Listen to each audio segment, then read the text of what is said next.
Who did you look up to on the Boston sports scene? Who did you idolize? Well, I'm a team-oriented guy, so it's hard for me to pick one person. Obviously, the Bruins had the biggest impact, and the Stanley Cup teams in the early 70s.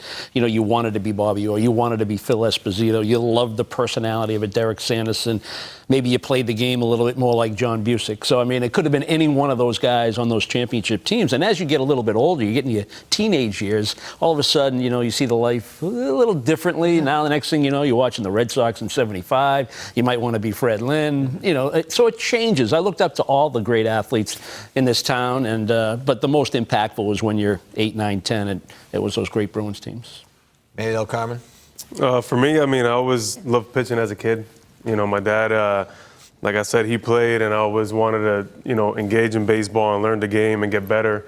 And but once I got to high school and started being more competitive baseball, I mean, my dad would sit me down and make me watch Pedro Martinez pitch like every time he was on. Yeah. Like, look at the way he attacks hitters, look at his breaking ball, look at his changeup, and he would make me sit there. So I idolized Pedro pretty much through high school, you know, through the minors, and you know, definitely loved the way he attacked hitters. And you rubbed elbows with him when you were in the organization too. Yes, That's pretty couple cool. times. Yeah, a couple times. Dana? All the basketball that I watched my whole life and the players that I love in the NBA, actually the guy who influenced me the most was Doug Flutie, because I was a football recruit at BC. My 2 visits to BC were football visits.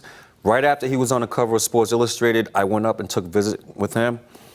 And it just kind of gave me that confidence that, okay, this little guy right here is out there playing football on the cut. That was the bridge for me that said, okay, this is what I'm going to, this is the possibility that he's giving me, and I'm going to do it. Doug Flutie, another homegrown Boston sports athlete. Wiggy? Well, for me, it was a little different because I was a basketball player in high school, so I always emulated basketball players. I wanted to be like, you know, like a Charles Barkley, because I was a little bit undersized power forward. But as I started to get into football, the guy that I really kind of looked up towards and was like, wow, you know, that kind of opened my eyes was Mark Bavaro.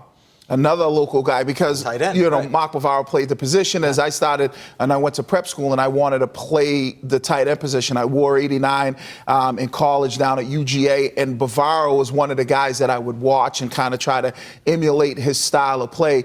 And I actually got to meet him, and he was from where I was from, so I always had like this connection with guys that were from where you know, my area, like with Dana and some of the guys I knew from basketball. It was pretty cool so Mark Bavaro was like one of the guys, like, wow, look at this guy here. Charles Barkley of East Boston. I was. Pound of Eastie. I love it. It's just weird hearing him say that he was undersized. You know what I mean? Right. He just constantly says that. I'm like, it's hard what word are you undersized? You know what I mean? All right, let's do some rapid fire before we get out of here. All right, Wiggy, we'll start with you. Favorite sports movie?